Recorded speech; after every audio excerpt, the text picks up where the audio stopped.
Good afternoon, everybody. Welcome you all to the first community psychiatry module today from Indians. So today we have Dr. Shashidhara, who is currently RMO of NIMHANS, and he's also a specialist grade psychiatrist and community psychiatry services in NIMHANS in Sakalwara. We'll be talking on overview of community psychiatry. Over to you, sir. Thank you, Dr. Chetan. So as he began with saying that we are starting the community psychiatry module, that means that there will be further many sessions covering the various interesting topics and important topics in the community psychiatry. To begin with, today we just have a bird's eye view about the community psychiatry, mainly focusing on how the concept of community psychiatry evolved and what is where is it standing right now. And in subsequent more sessions, further aspects will be discussed. The outline of my presentation will be on the definition of the community psychiatry and some history related to the community psychiatry in the Indian context and the worldwide concepts, approaches, programs, focusing especially on the NMHP and the DMHP. Coming to the definition, so it's a psychiatry focusing on detection, prevention, early treatment, and rehabilitation of emotional and behavioral disorders as they develop in a community. So it refers to a system of care in which the patient's community, not a specific facility such as a hospital, is the primary provider of care for people with a mental illness. So basically the definition of community psychiatry is varied, and there are people who are in broad inclusive concepts where they start saying that any interventions done beyond the hospital setting is a community psychiatry, and other concepts are that the primary treatment part of the patient happens in the community from where they come in.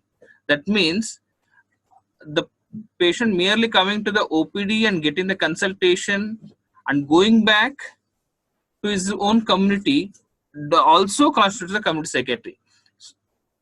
Versus there are concepts where they say that what the service provider goes to the community and provides a service that constitutes the community psychiatry. That's the varied definitions. So the basic concept is it's not a specific facility, it's the primary provider of care for people with mental illness.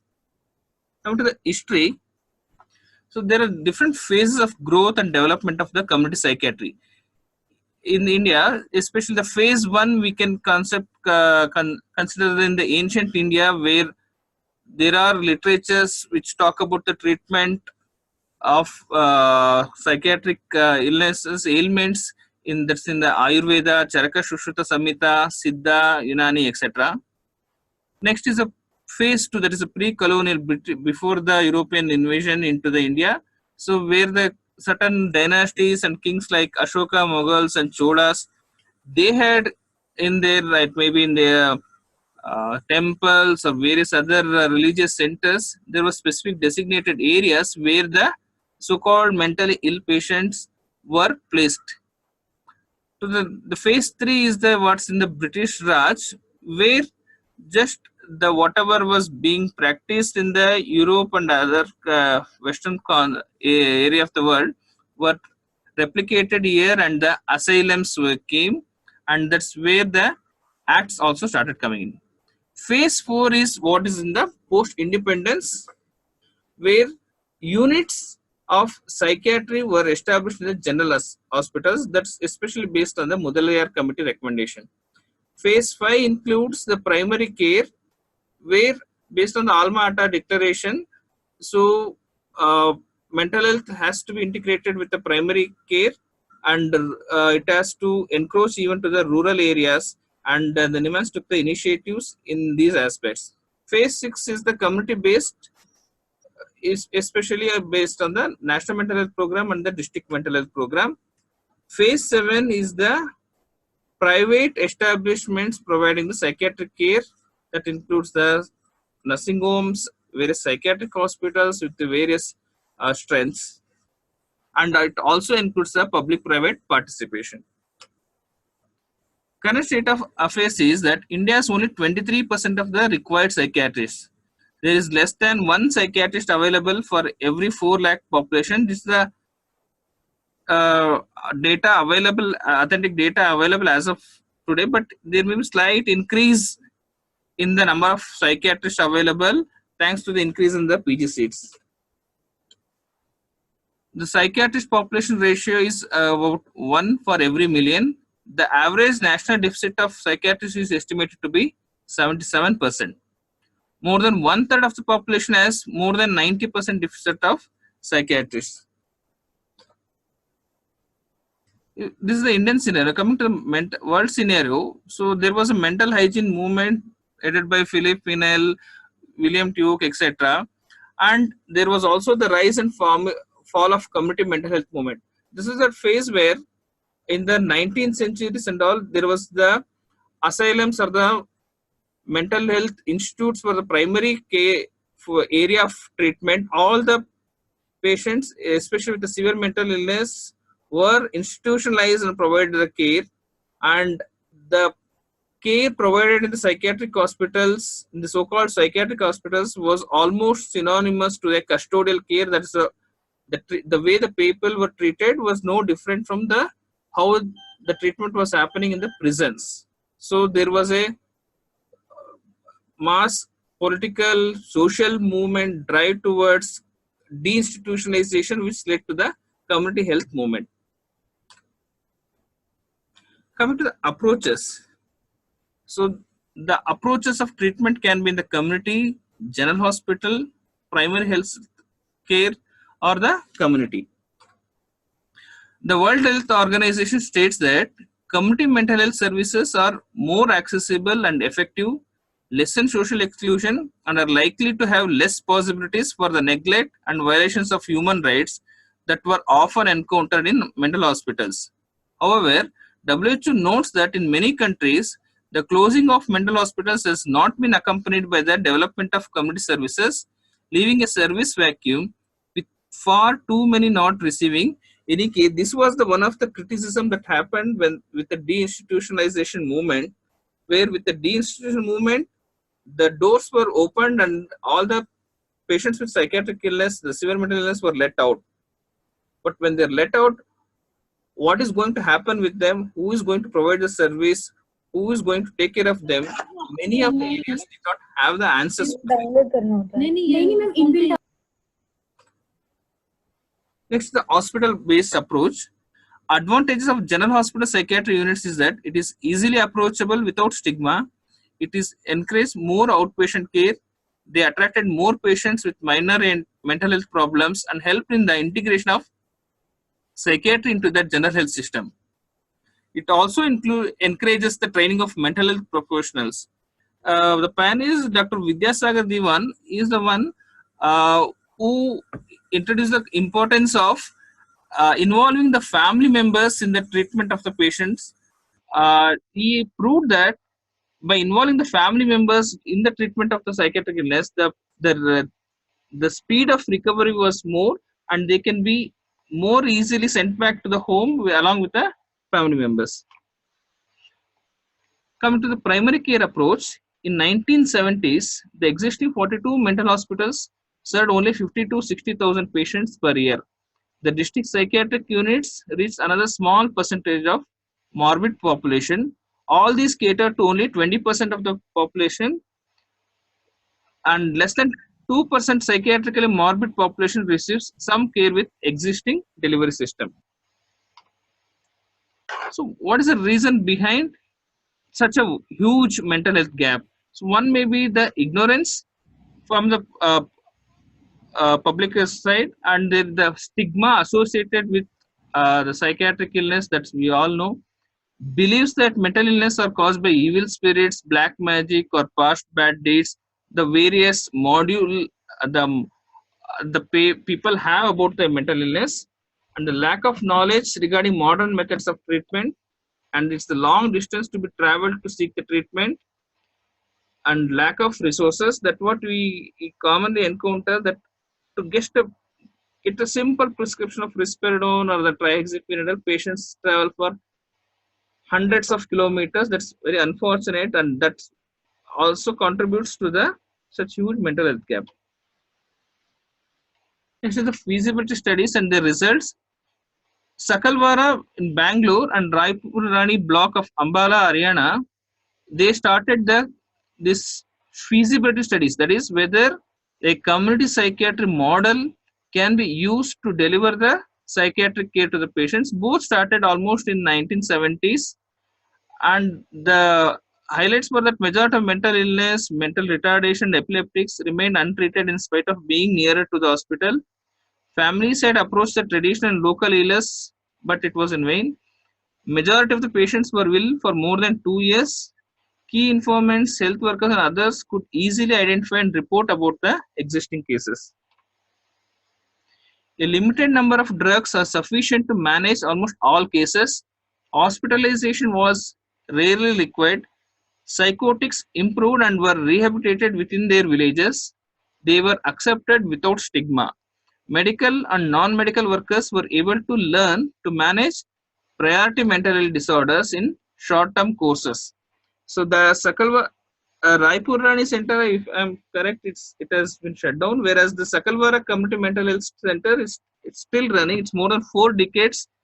It is running, and the Sakalwara Center, it was started as basically to approach the community, look into the psychiatric cases prevalences in the villages nearby, and treat them at their doorsteps, and also to identify the cases and ask them to come to the small community unit established in the village within the community and encourage them to get the treatment.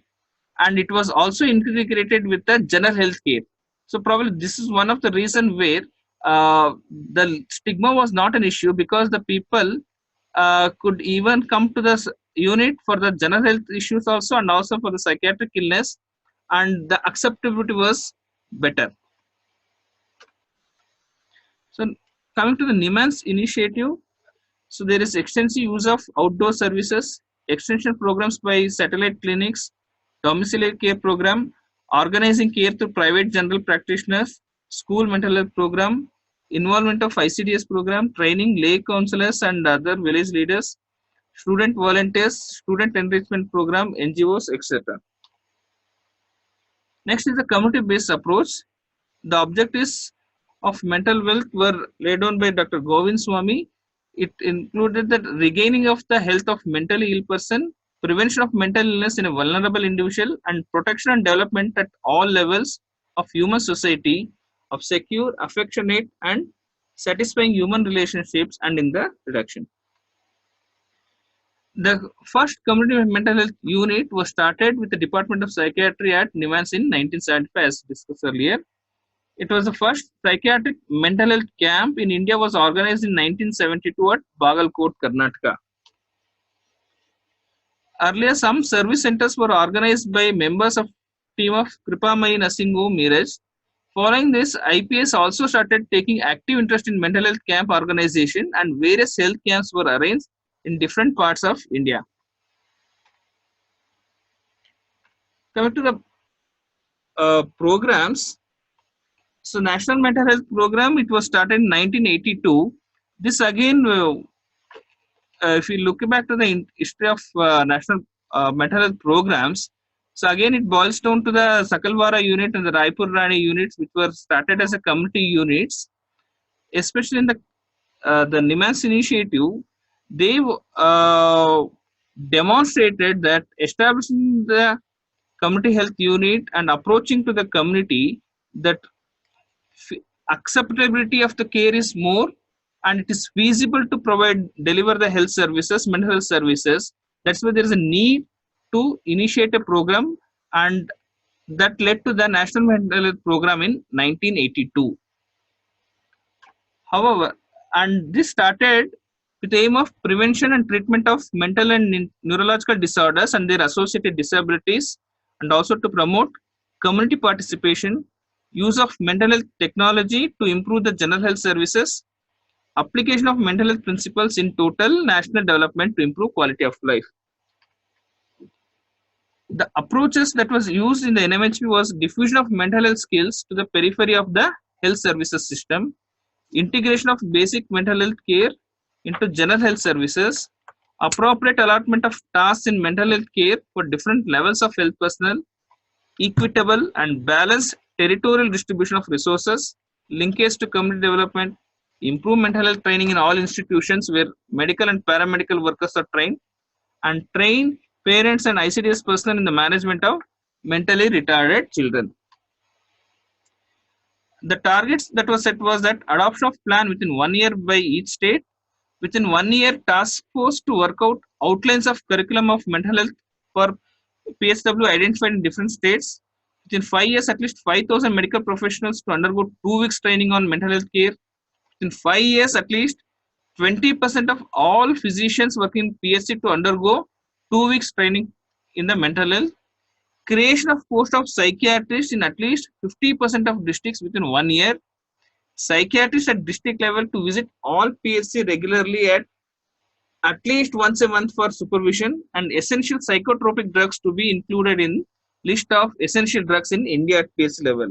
So it started with the big aims, but the progress was not that much in the beginning, and that led to the concept of district mental health program. So this national mental health program and DMHP again will be taken in the further sessions.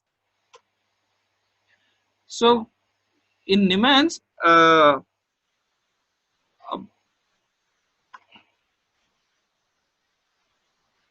as I said, that NMHP started with the huge targets and goals, but it could not be easily translated into the ground level. So that's why again the NIMANS took an initiative.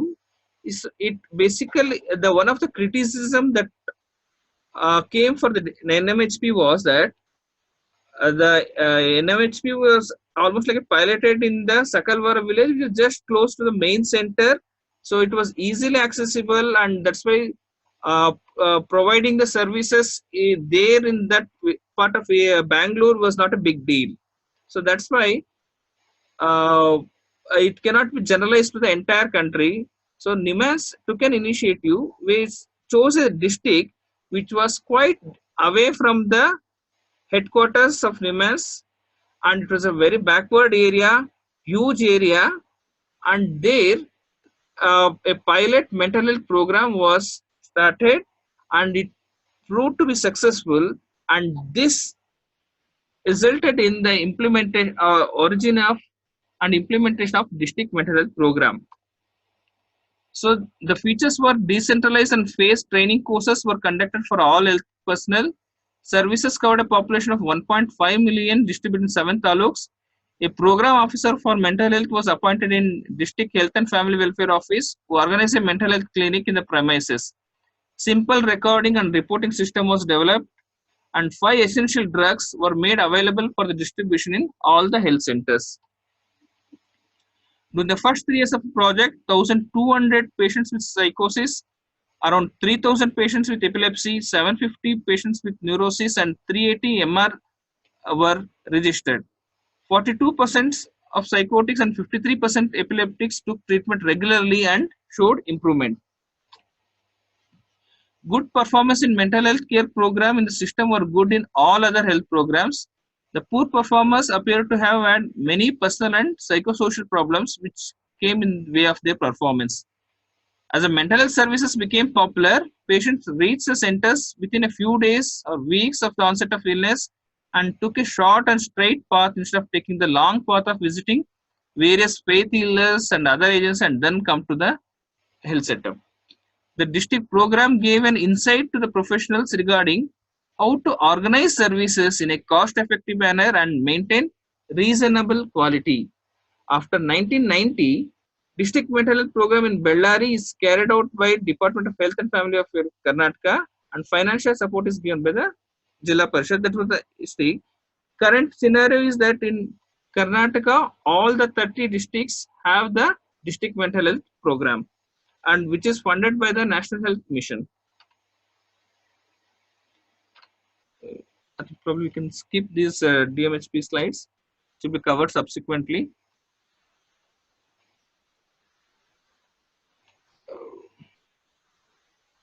So the subsequent topics about the National Mental Program and DMHP, there is a separate session which will be taken care. Yeah. So currently, it's more than 500 districts in all over India that DMHP program is started and is being running actively. And as I pointed out earlier, in Karnataka, all the districts have the DMHP program. And the last year, around 1 million patients were registered under the district mental health programs across the Karnataka. The future of community psychiatry is that 9 million psychotic and severe mentally retarded patients are present in the country, and there is only one bed for 40,000 people. Time for non-institutional community-based mental health care, limited mental health manpower, and it is not going to increase in required proportion is an indication to involve non-specialists and paraprofessionals in care of mentally ill and mental retarded. Fortunately, there is a dependable family support system in India when compared to the Western population. There's a good future for the community psychiatry. Political will is required to give the funds for this community psychiatry. Professional will to implement the NMHP is also important, and social will to accept the ill and provide them opportunities to lead an useful life.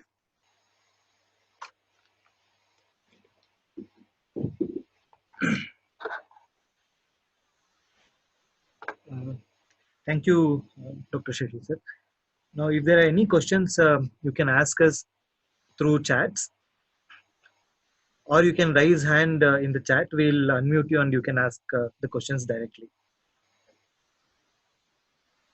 Hello. Yeah. Can you introduce yourself and ask the question? I'm Rima from Vimhans in Vijayawada. Yes, madam.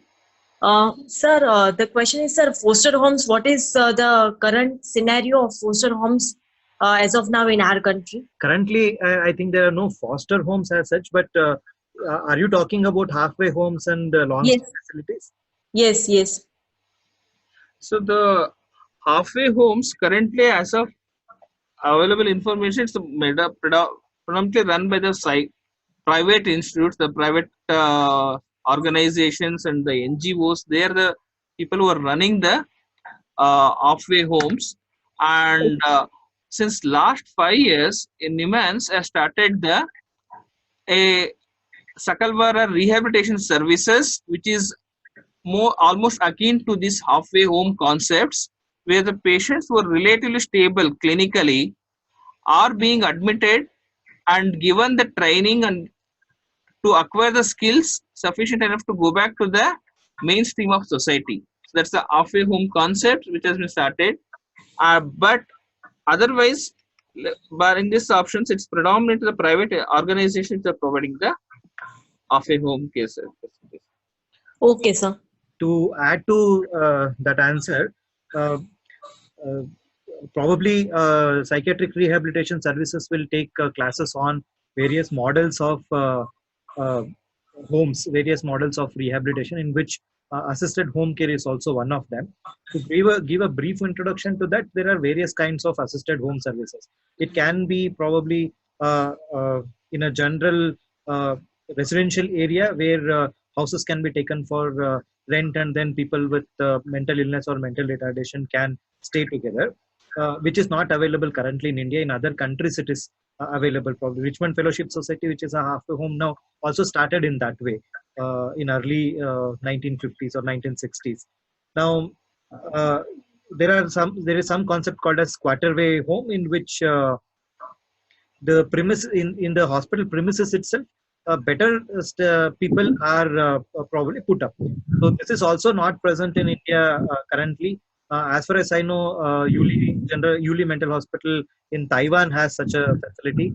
In India, not many facilities are there which provide this. There are also halfway homes which are available in India. Not many of them. Most of them are in South India. Most of them are in Bangalore, which are available. They range from the cost of that, which would range from around 7 to 9,000 per month to 40,000 or 1,50,000 also. There is a dearth of halfway homes. long stay facilities are not present in India currently. There are only very few. Richmond Fellowship Society runs one, and many other private organizations run long stay facilities, but there are not many long stay facilities. This is, we are talking only for persons with mental illness. For persons with mental retardation under the National Trust Act, there is a scheme called Garonda. In that, there were only two homes which were started, one in North India and one in near Bangalore. The one in North India is closed down as far as my information goes. The one in Bangalore still runs.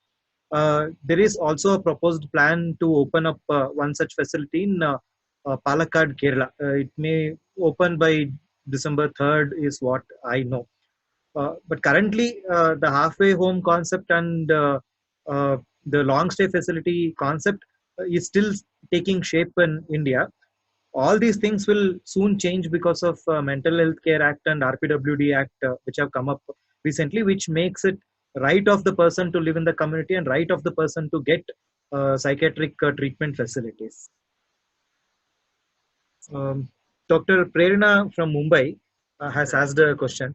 Prerna, can you unmute your mic and ask the question yourself? For unavoidable reasons, Dr. Shashidhara will have to attend another meeting.